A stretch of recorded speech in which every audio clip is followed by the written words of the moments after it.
Queridos amigos, hermanos, muy buenas tardes con todos. Privilegio estar con ustedes en esta tarde para continuar con este precioso simposio, nuestra actividad académica que sin duda fortalece nuestra comprensión de los orígenes, nos ayuda a colocar nuestra fe en relación con la ciencia, apostar por la fe y también entender que la fe y la razón no son incompatibles, sino que son claramente complementarios. Vamos en esta tarde a hablar acerca de este tema, teología de la creación en el Génesis. Entonces, para esto quisiéramos tener una idea muy clara de hasta dónde queremos llegar. Nosotros vamos a entender a través de esta presentación cómo el libro de Génesis constituye el fundamento de todo lo demás en la palabra de Dios. Que si nosotros sacamos el libro de Génesis, especialmente esos capítulos que nos hablan acerca de los orígenes, prácticamente todo lo demás se desmorona en la teología cristiana. Génesis constituye un fundamento para la teología cristiana y todo adventista del séptimo día debe tener una clara comprensión de lo que es el libro de Génesis, especialmente en estos primeros capítulos que nos habla acerca de la teología del Génesis. Creo que estamos con otro PowerPoint, ¿no? Había enviado, este es de la mañana me parece. El título es Teología de la creación en el Génesis. Este es, exactamente, me estaba asustando ya. Teología de la creación en el Génesis. Vamos entonces, en primer lugar, apreciados hermanos, me gustaría compartir dos declaraciones del Espíritu Profecía que dicen lo siguiente. Miren allí, toda verdadera ciencia está en armonía con las obras divinas. Toda verdadera educación conduce a obedecer al gobierno de Dios. La ciencia despliega nuevas maravillas ante nuestros ojos.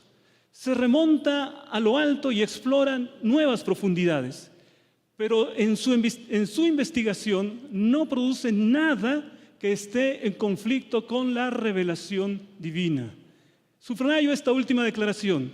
En la investigación científica, dice Elena de White, no produce nada que esté en conflicto con la revelación divina.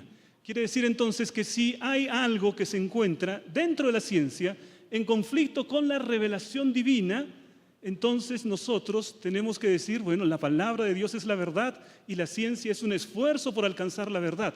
Por lo tanto, la ciencia está en ese esfuerzo, pero la palabra de Dios tiene la verdad, así que apostamos siempre por decir, es la Biblia, es la palabra de Dios la que tiene la verdad. Veamos esta otra declaración.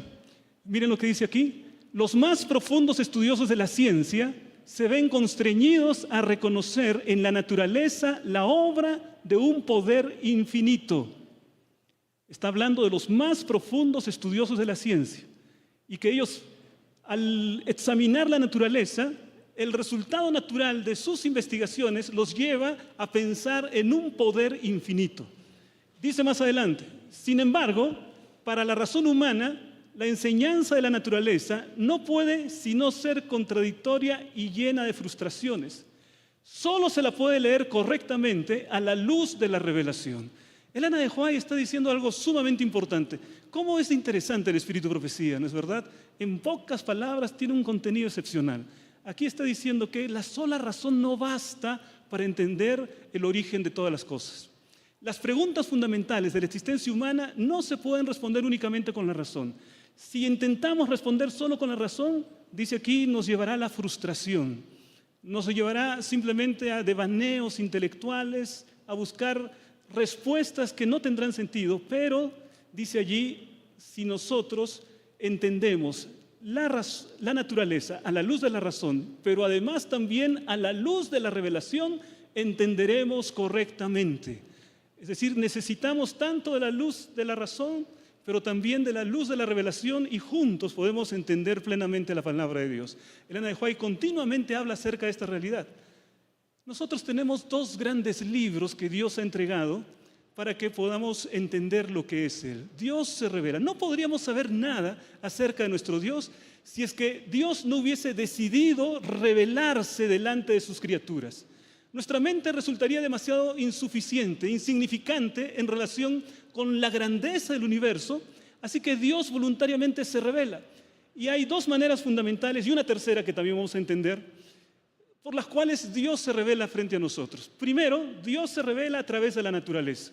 Es la revelación general. A través de la naturaleza, inmediatamente vemos en los misterios, en la configuración de la corteza terrestre, en tantas cosas que llaman nuestra atención, inmediatamente pensamos, esto no puede ser por casualidad. Aquí hay algo grandioso. Aquí hay una mente inteligente que ha diseñado todo esto. Entonces, en esa revelación de la naturaleza, nosotros podemos llegar hasta una parte del conocimiento acerca de Dios. Podemos intuir acerca de un ser supremo, de una mente inteligente. Ese es el primer libro, la revelación de la naturaleza. Gracias a Dios, el Señor nos ha dado un segundo libro. Este libro ya es la revelación especial. Este libro es la Biblia. Esta es la revelación específica. En la naturaleza encuentro que Dios es grandioso, inteligente, extraordinario. Eso me muestra la naturaleza. En la Biblia me muestra que Dios es amor, que Él hizo un plan de salvación, que Él se acerca al ser humano. Nada de eso quizá podemos encontrar en la naturaleza, pero en la Biblia podemos encontrar. Podemos decir entonces que esas dos revelaciones indican dos grandes maneras como Dios se presenta al ser humano. A través de la naturaleza tenemos ahí la revelación de los actos de Dios. Y a través de la Biblia tenemos la revelación de las palabras de Dios. Cuando vamos y actuamos juntamente con ambos libros, vamos a entender más plenamente a nuestro Dios. Ahora, además todavía, Dios se ha revelado del modo más perfecto posible a través de su Hijo, nuestro Señor Jesucristo. La máxima revelación del Padre.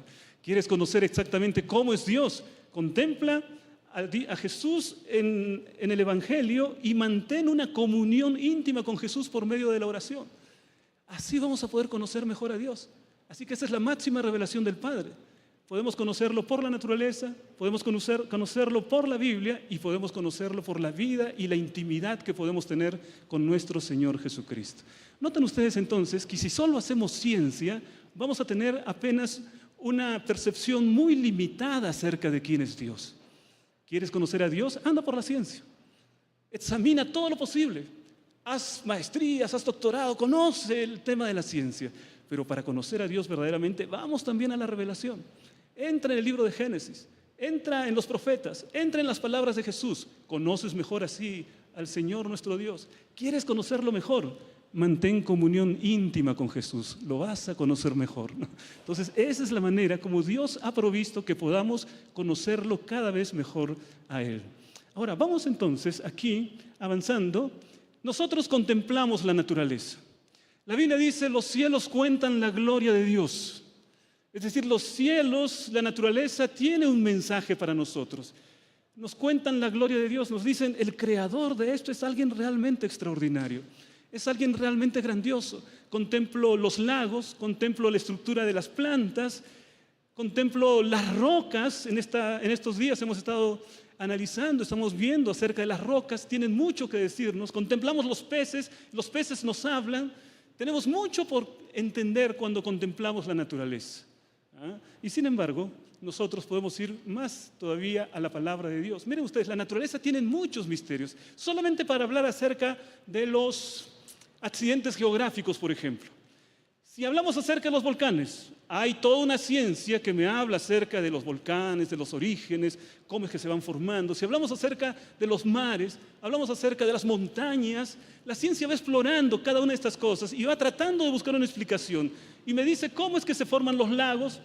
Voy a la ciencia y la ciencia, por los estudios que realiza, me dice cómo se formaron las montañas y hay teorías para eso. Y muchas veces nosotros como cristianos nos sentimos confundidos porque lo que encontramos en las explicaciones de la ciencia frecuentemente están en contra de lo que encontramos en la Biblia. Pero Elena de White dice lo siguiente, que aquello que se encuentra en la naturaleza y da origen a la ciencia no puede contradecir aquello que está en la Biblia y que da origen a la teología. No puede haber una contradicción entre ambas. Entonces, ¿por qué aparentemente existe esta contradicción? Si nosotros vamos a examinar la naturaleza, aparentemente nos van a dar millones de años, ¿no? Miles de millones de años. Estuvieron aquí hablando muchos expositores cuando nos decían 4.600 millones de años. Es una cantidad absurda de tiempo, ¿no? Uno puede imaginar eso.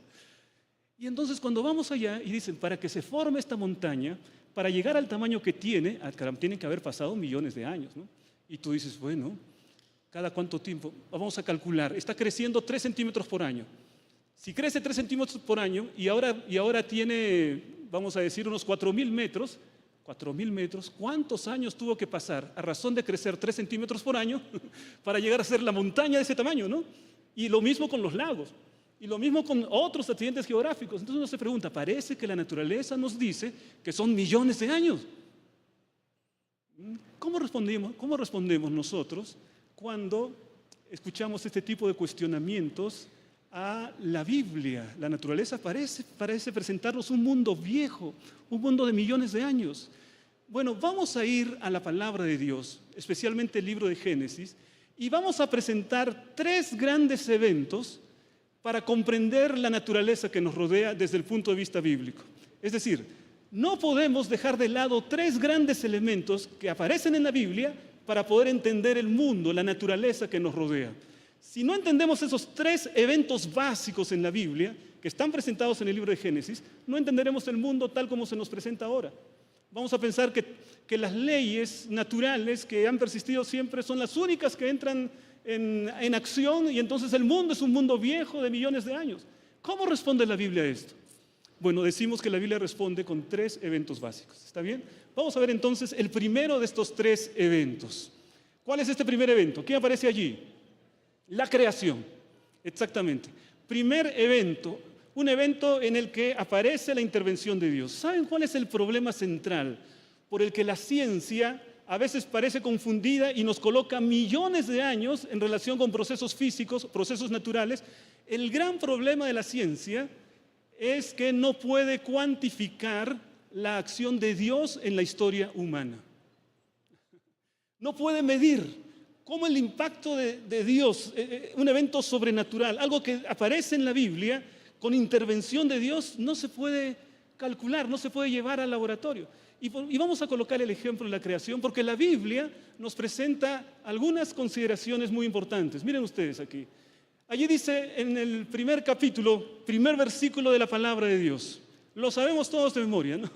En el principio creó Dios los cielos y la tierra. Esta es una declaración tremendamente importante, profunda. Es una declaración fundacional de la fe cristiana incluso. Nosotros los cristianos creemos que hubo un principio y que en ese principio Dios ya estaba. Dios está en el principio.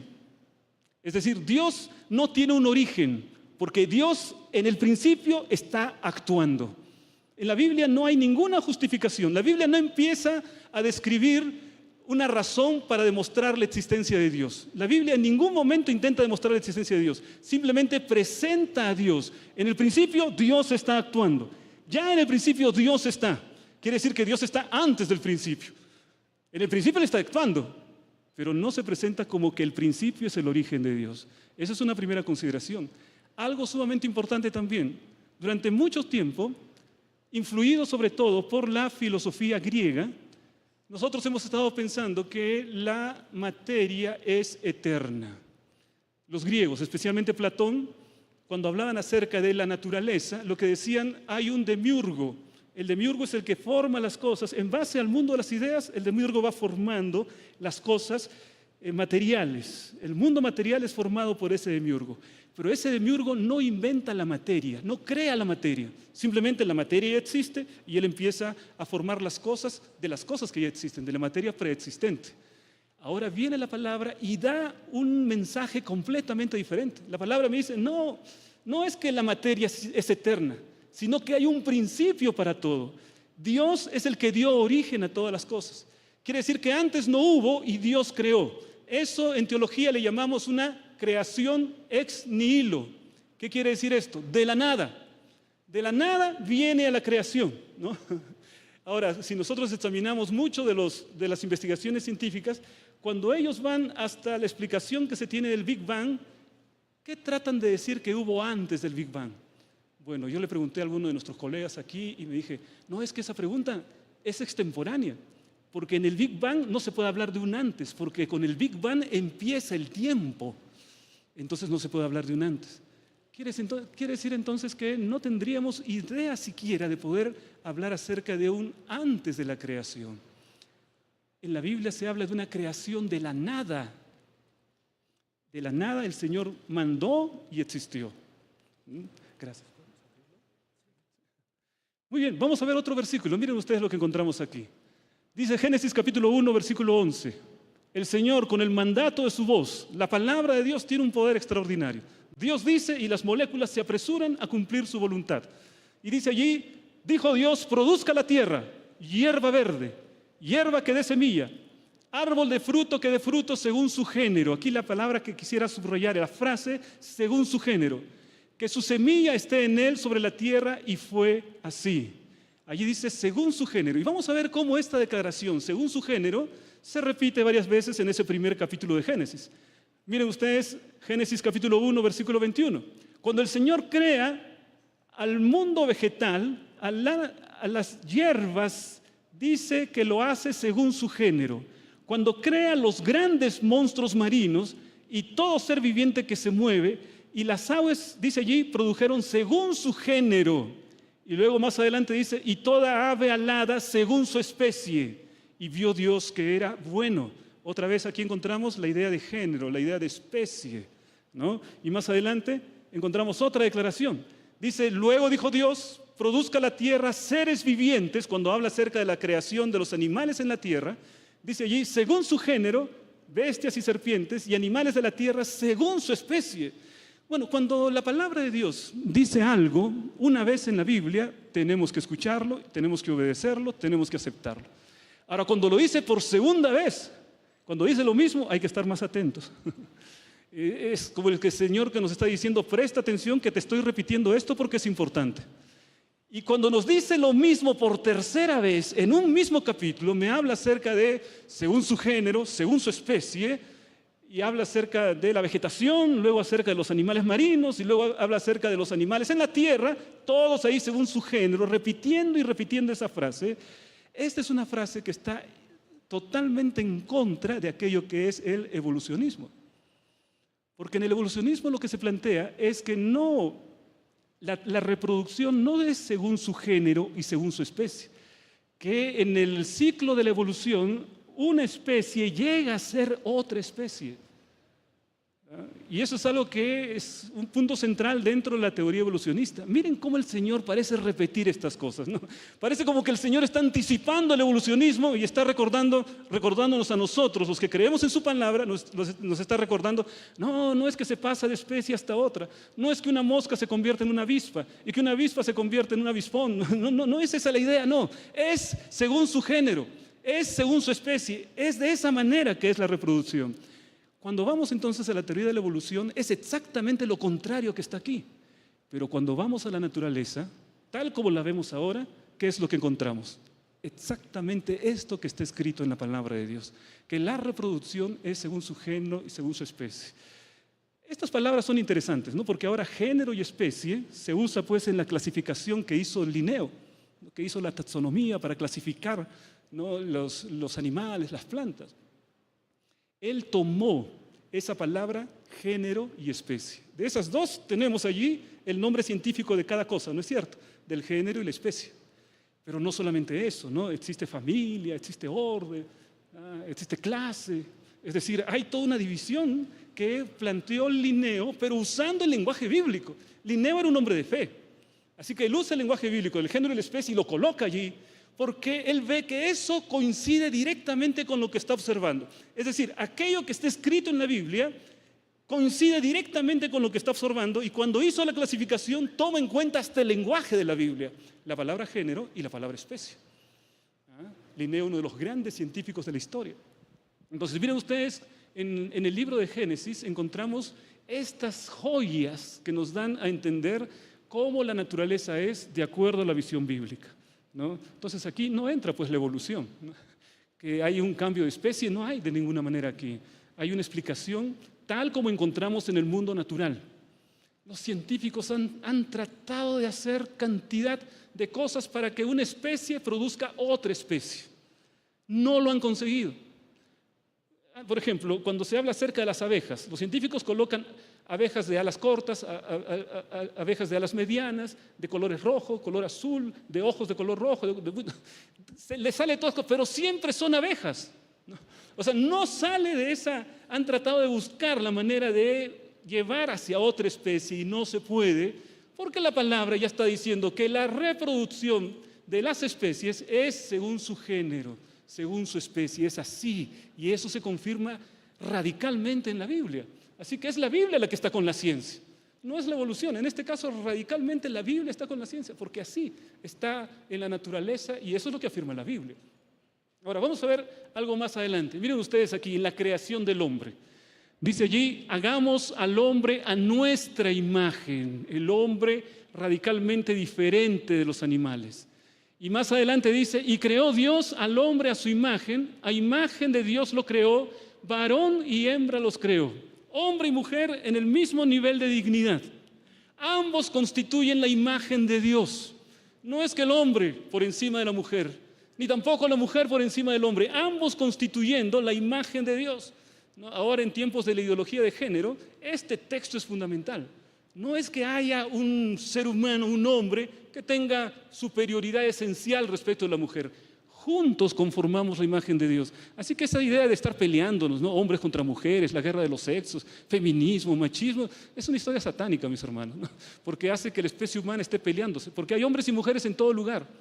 En tu casa hay hombres y mujeres.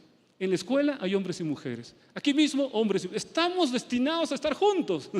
Solo a Satanás se le ocurre estar haciéndonos pelear, ¿no? El machismo, el feminismo, cosa del enemigo. Aquí, ya desde el origen, en la palabra de Dios encontramos, y creó Dios al hombre a su imagen, a imagen de Dios lo creó, varón y hembra los creó. La manera como fuimos creados, esencialmente iguales, en dignidad iguales delante de Dios, porque juntos reflejamos la imagen del Creador. Qué noticia maravillosa, extraordinario realmente esta declaración. Ahora vamos al Génesis 1:31 y encontramos la siguiente declaración. Y vio Dios que todo lo que había hecho, y he aquí que era bueno en gran manera, y fue la tarde y la mañana del día sexto. Es decir, aquí encontramos una declaración de satisfacción, ¿no? Dios está diciendo, caramba, está todo muy bien, ¿no? Dios se está dando una buena nota a sí mismo, ¿no? Dice, está todo bien, fue hecho en gran manera, habiendo terminado el evento creador. Vamos a ver aquí finalmente cómo el sábado también entra dentro de esta enseñanza de Génesis capítulo 1. Y Génesis capítulo 2 también nos habla acerca del sábado. Es decir, el último día de la semana constituye el monumento recordativo de la creación, el sábado.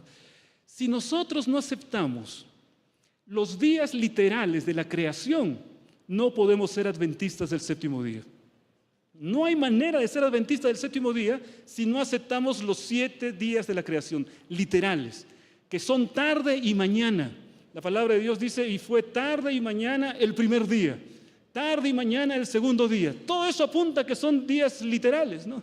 Tarde y mañana, porque han habido ahora el surgimiento de nuevas teorías. Algunos dicen, no, tratando de reconciliar el evolucionismo con la Biblia, ¿no? Hay posiciones así. La evolución teísta, por ejemplo, dice lo siguiente, ¿no? Bueno, no es que es un día literal, no, eso es simbólico. En la Biblia se dice día literal, pero en realidad está aludiendo a un periodo de muchos años, de 1000 años, dicen los testigos de Jehová, o de millones de años, dicen algunos que sostienen esta teoría. Y el segundo día habría durado otros millones de años, y el tercer día otros millones de años, ¿no? Aquí encontramos que si aceptamos eso, no podemos ser adventistas del séptimo día, porque creemos que la tierra fue creada en 6 días literales y el séptimo descansó. La tierra fue creada en 6 días, no en 7. ¿No?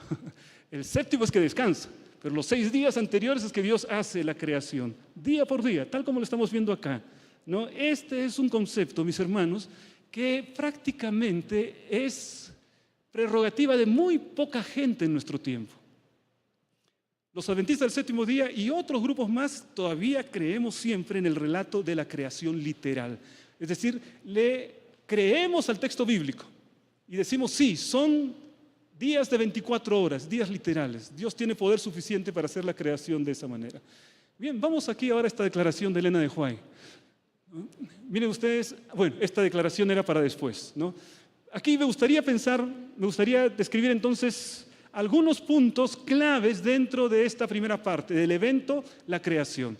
¿Qué me dice? Creación ex nihilo. En otras palabras, Dios creó de la nada. Él mandó y fue hecho. Él dijo y existió. Las cosas existen por la voluntad de Dios y por la palabra de Dios. Eso me muestra Génesis. ¿Qué más me muestra Génesis? Que la creación fue en 6 días literales. Dios no necesita millones de años. ¿Cuántos millones de años se necesita para decir sea la luz?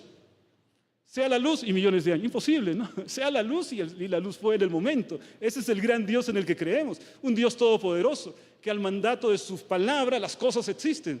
Así que son 6 días literales. También entendemos que el ser humano no es simplemente un animal evolucionado como afirma la teoría de la evolución. En el Génesis encontramos un inicio radicalmente diferente. No compartimos la misma naturaleza de los animales, porque aquí se nos dice que nosotros somos creados a imagen y semejanza de Dios.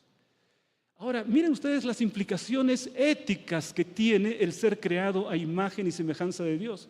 Una cosa es saber que se desciende de una evolución de las cosas simples a las complejas, de una evolución que es por casualidad y que no hay diferencia esencial entre el ser humano y los animales. Eso es una concepción, pero una concepción diferente es decir que el ser humano fue hecho a imagen y semejanza de Dios, que tiene origen en Dios. ¿Qué implicaciones éticas, no? Porque si entonces soy como los animales, puedo portarme como un animal y no pasa nada, ¿no? Pero si soy hecho a imagen de Dios, la ética, la manera de conducirme, las decisiones que voy a tomar tienen consecuencias, van directamente relacionadas con la concepción de ser imagen de Dios. Eres imagen de Dios, mi hermano, porque razonas. Eres imagen de Dios porque tienes voluntad. Eres imagen de Dios porque tienes capacidad de amar. Eres imagen de Dios porque tienes capacidad de ser amado. Todo eso tiene que ver con la imagen de Dios. No únicamente que Dios pueda tener una fisonomía como la nuestra, sino fundamentalmente que esos atributos Dios los colocó su sello dentro de ti, la impronta divina habita en el ser humano. Somos imagen de Dios y entonces hay un destino, porque si desciendes simplemente de los animales, te vas directamente a la nada, ¿no? Desapareció todo, así que no importa la ética, no importa nada, pero si entendemos que venimos directamente a las manos del Creador y somos su imagen, todo cambia absolutamente. El sentido de la existencia del ser humano cambia por completo. Todo eso tiene que ver con el mensaje del Génesis. Entonces, creación con propósito, ahí está lo que estamos mencionando. Hay un propósito porque estamos aquí. No es que el ser humano va a desaparecer y después viene la nada.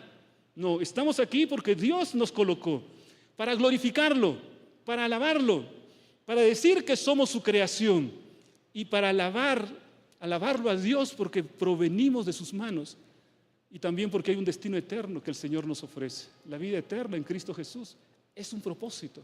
Nada de eso existe en una evolución teísta o en una evolución. Luego más adelante dice, el hombre y la mujer creados a imagen de Dios, la perfección original de la creación y el sábado como monumento recordativo de la creación. ¿Se imaginan ustedes si nosotros sacamos el capítulo 1 y el capítulo 2 de la Biblia? ¿Se imaginan que prácticamente tenemos que destruir toda la teología? Nada del resto de la Biblia tiene significado.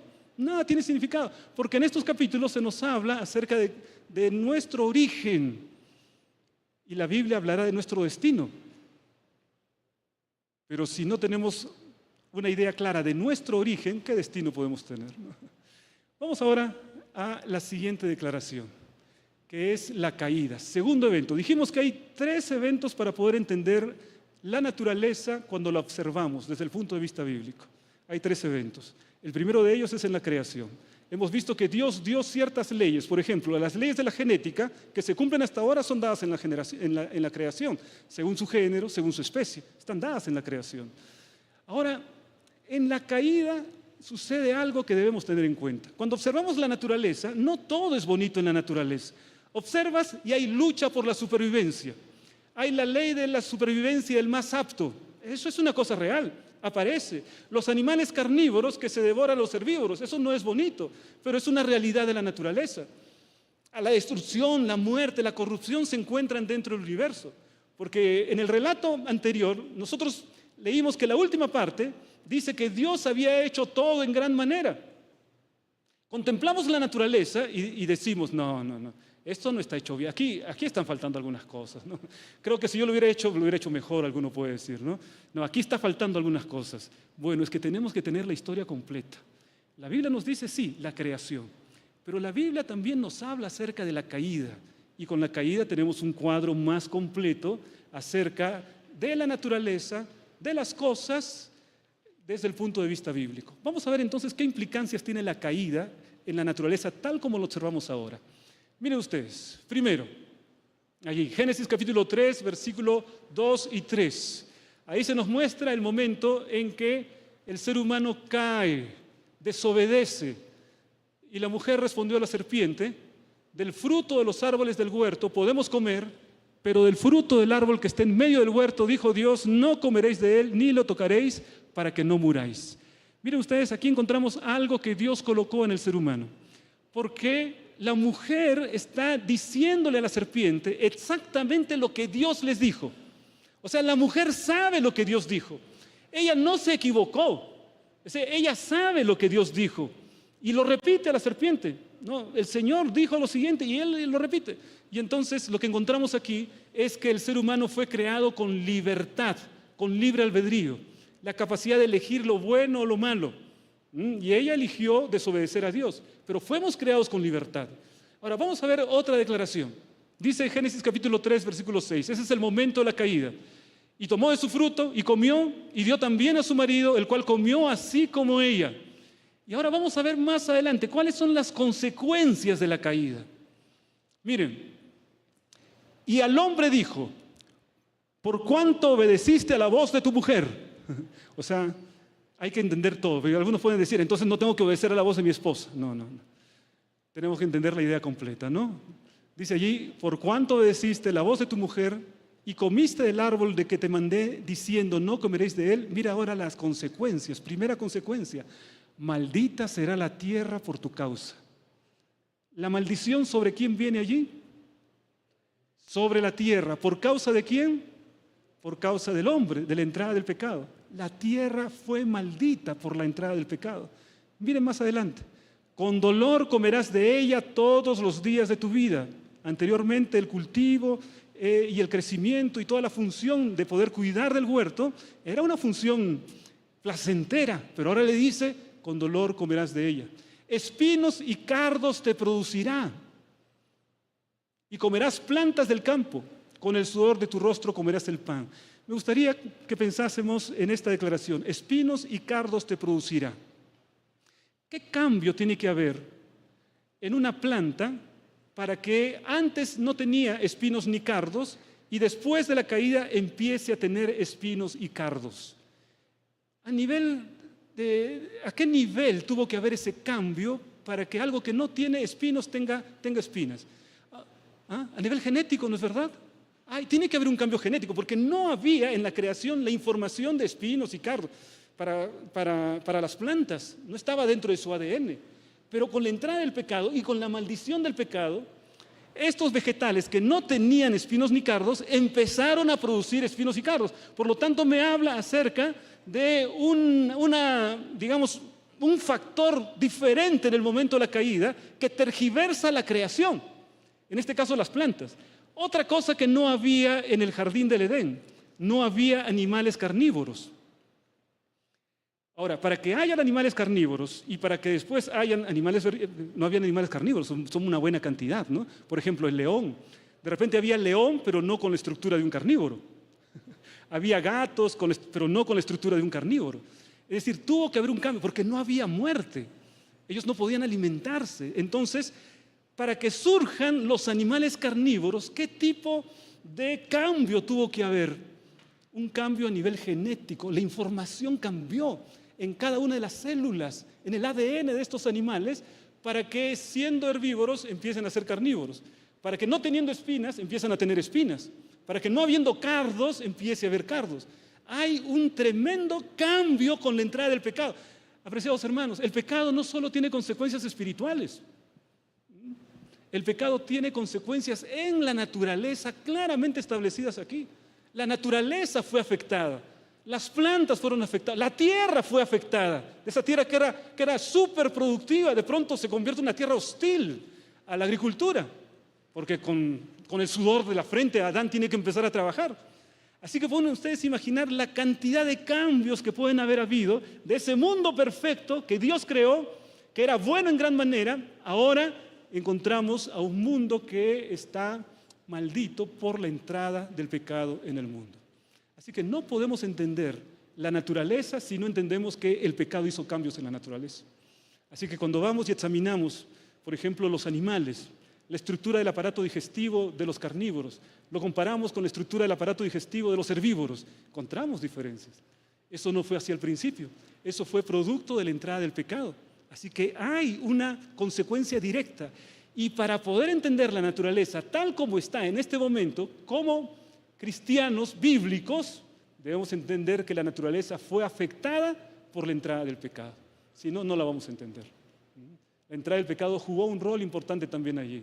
Y por supuesto, una de las consecuencias allí tiene que ver con la enemistad. El hombre, que era amigo de Dios, con la entrada del pecado, el hombre se constituye en su lealtad amigo de Satanás, porque obedece a Satanás. Y aquel que es amigo de Satanás se convierte en enemigo de Dios, es la Biblia, ¿no? Si eres amigo de Satanás, te conviertes en enemigo de Dios. Entonces estaba amistado con Satanás de modo forzoso. Era sumisión directa a Satanás. Entonces viene ahora la promesa del Señor y le dice, mira, esta sumisión, el hecho de que estés atado a Satanás, yo sé que no te gusta, pero no va a ser para siempre. El ser humano solito no puede ser enemigo de Satanás. Solo está atado porque Satanás lo ha agarrado en ese momento, en el momento de la caída. Pero ahora dice el Señor y dice, yo voy a intervenir para librarte. Yo te voy a sacar de esa servidumbre, te voy a sacar de esa amistad. Y ahí viene esa palabra. Y pondré enemistad entre ti y la mujer. Es impresionante que el Señor dice, y pondré. Es decir, es un acto divino. Es una intervención sobrenatural. El ser humano solo no puede enemistarse de Satanás. Solo simplemente lo sirve y nada más. Y Dios interviene y dice, pero yo te voy a salvar. Yo pondré enemistad entre ti y la mujer. Le dice acá, está hablando de Satanás y la mujer. La mujer aquí representa la raza humana, ¿eh? No es solo la mujer, es toda la raza humana, que estamos bajo el yugo de Satanás. Pero Dios dice, yo te voy a poner enemistad y voy a librarte de esa servidumbre. Y entonces aquí entendemos el plan de la salvación, de la redención. Si no atendemos al libro de Génesis, no podríamos entender plan de salvación, plan de redención. Si quitamos ese capítulo, nada del resto tiene sentido, porque todo lo demás nos habla del plan de la salvación. Si quitamos estos capítulos del Génesis, ya la Biblia deja de tener sentido, el cristianismo no existe. El cristianismo se viene abajo, se desmorona, quitando estos capítulos del libro de Génesis. Son fundamentales, ¿no? Son básicos. Hasta el plan de salvación depende de entender este capítulo también. Bueno, vamos a continuar aquí más adelante y tenemos la siguiente. Me parece que aquí ahora sí me perdí con esto, ¿eh? No estoy consiguiendo pasarlo. A ver, si alguien me ayuda, por favor. Ya, ahora sí. Ya me pasé mucho, ¿no? Muy bien. El libre albedrío, con la caída, hay mucho que podemos entender. La caída del hombre y del pecado, la maldición sobre la creación que origina una cantidad de cambios, la promesa de la redención, la introducción de la muerte. Por ejemplo, aquellos que creen en una evolución teísta, dicen son de millones de años, entonces la conclusión es que la muerte sería antes del pecado, ¿no? Si uno cree en la evolución teísta, millones de años de animales muriendo, de plantas muriendo, ¿no? De toda esa evolución, entonces que había muerte antes de la caída. No se puede entender, no hay manera de conciliar la evolución con la creación bíblica. Vamos a la parte más adelante y el último evento. Para poder entender la naturaleza tenemos que entender el relato bíblico del diluvio. Entendiendo estos tres relatos, tenemos una comprensión integral de la naturaleza desde la perspectiva bíblica. Vamos a ver entonces aquí, miren ustedes, aquí se habla acerca del diluvio, conocemos la historia, pero me gustaría leer esta declaración de Elena de White. Miren ustedes aquí, esta es una declaración impresionante. Está hablándonos acerca de cómo fue ese evento del diluvio. Está en Patriarcas y Profetas, la página 87. A medida que la violencia de la tempestad aumentaba, árboles, edificios, rocas y tierra eran lanzados en todas direcciones. Imagínense ustedes ese ambiente de caos, ¿no? Árboles gigantescos, rocas enormes, la tierra, todo estaba lanzado. Entonces, no solamente es el agua, está describiendo un ambiente de caos total. Y dice todavía, el terror de los hombres y los animales era indescriptible, asustados con todo lo que estaba pasando allí. Por encima del rugido de la tempestad, podían escucharse los lamentos de un pueblo que había despreciado la autoridad de Dios. Miren ustedes, ¿qué es lo que está diciendo con esto? Está diciendo que los gritos de la multitud eran tan fuertes que se escuchaban más que los rugidos de la tempestad, ¿no? O sea, imagínate el susto que la gente estaba pasando en ese momento. Ahora mira esta declaración. El mismo Satanás es un ser espiritual, pero dice, el mismo Satanás, obligado a permanecer en medio de los revueltos elementos, temió por su propia existencia. Así que cuando pensamos en el diluvio, no solamente pensemos en la lluvia, en las inundaciones. Si Satanás teme por su existencia, puedes llegar a tener una idea pálida de lo que fue el diluvio. Fue el evento catastrófico más grande que ha experimentado este planeta. ¿No? Podríamos pensar en la caída de meteoritos posiblemente también, ¿no? En aquel momento, porque las piedras que caen, las rocas que están ahí, el agua que sale, hasta Satanás teme por su existencia. Así que es algo que nosotros jamás podemos imaginar, la magnitud de lo que es el diluvio. Él teme por su existencia. Y entonces, aquí miren ustedes cuando describe el diluvio. En ocasión del diluvio, la superficie de la tierra sufrió conmociones. Ocurrieron cambios notables.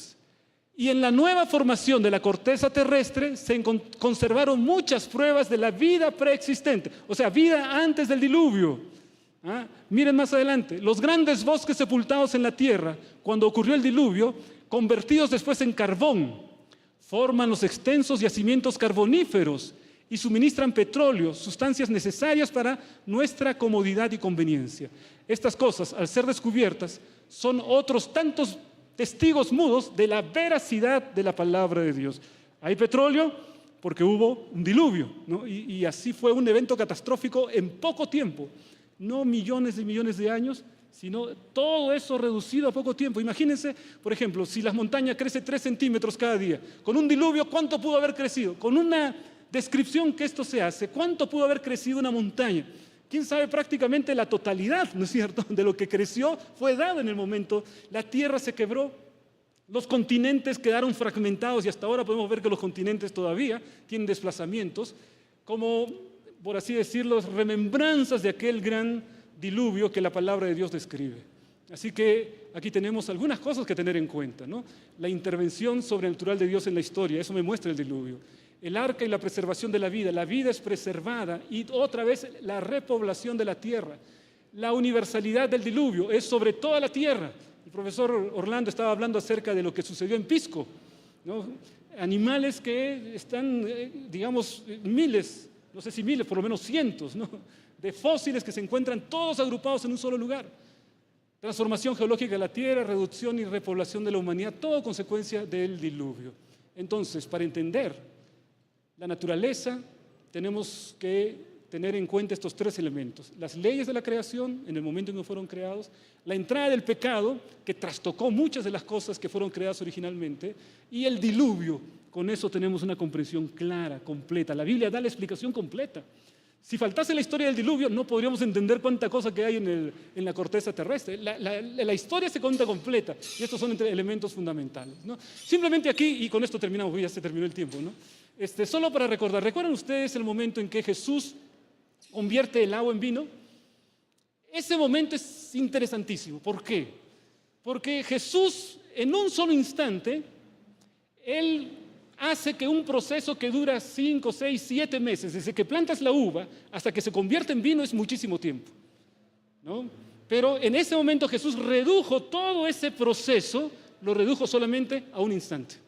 Ahora, si nosotros estuviésemos en la fiesta y hubiésemos recibido el vino, un vino sin fermentar seguramente, ¿no es cierto? Pues Jesús, entonces recibimos el vino, para nosotros hubiésemos dicho, esto tuvo que ser plantado, tuvo que ser cultivado, tuvo que pasar muchos meses, tuvo que hacer, y entonces ahora lo tenemos nosotros. Nosotros llaman a los químicos, tuvo que haber pasado un proceso de mucho tiempo, porque no se puede cuantificar cómo Dios interviene en la historia. Cuando Dios interviene en la historia, entonces los tiempos se reducen de tal manera que aquello que puede durar muchísimo tiempo, dura un poco tiempo nada más, ¿no? Y de esa manera podemos entender mejor la naturaleza. Bueno, terminamos con esta declaración. Dependemos de la Biblia para conocer el principio de la historia del mundo, la creación del hombre y su caída. La Biblia nos da esa respuesta, dice Elena de White.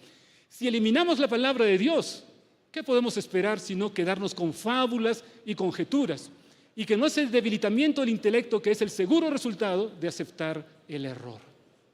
Caemos en fábulas, caemos en conjeturas, que son gran parte del fundamento de lo que es la teoría de la evolución, para la cual se necesita mucho más fe que para creer en lo que está escrito en la palabra de Dios. Que Dios nos bendiga, mis queridos hermanos. Muchas gracias por este tiempo.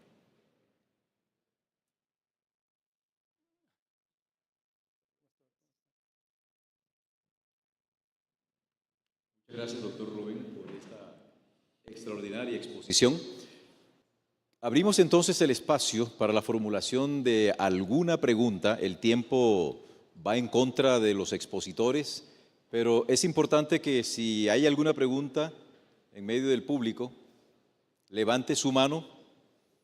Ya hay una mano levantada. ¿Hay otro micrófono que ande por allí disponible? Porque no le debo quitar el del doctor. Bueno, ahí voy contigo, pues. ¿Cómo es tu pregunta? Feliz sábado. Pastor, mi pregunta es, ¿Pangea existió o desde la creación ya existía la división de los continentes? La idea de Pangea es que había un solo continente que después es fragmentado y que ahora los continentes son como nosotros los conocemos. Si vamos a la creación, vamos a encontrar que la Biblia nos dice en el segundo día hace separación en la tierra seca. La tierra seca está en singular, ¿no? O sea, no me dice que hace separación entre las aguas en un lugar y hay muchas tierras, sino que hay una tierra.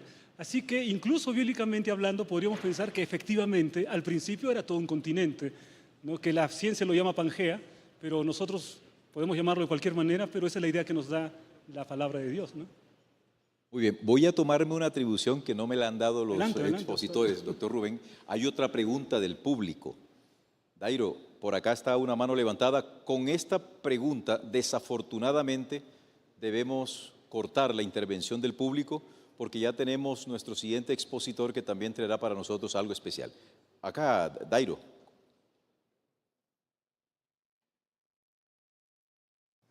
Pastor, hace poquito, hace como 2 o 3 días, vi en Google una noticia, me llegan unas noticias, y decía que habían descubierto un océano, como un océano, a 600 kilómetros bajo la superficie de la Tierra, y que contenía más agua que todos los mares que hay en la Tierra, que hay desierto, o ¿de dónde sacan esas noticias?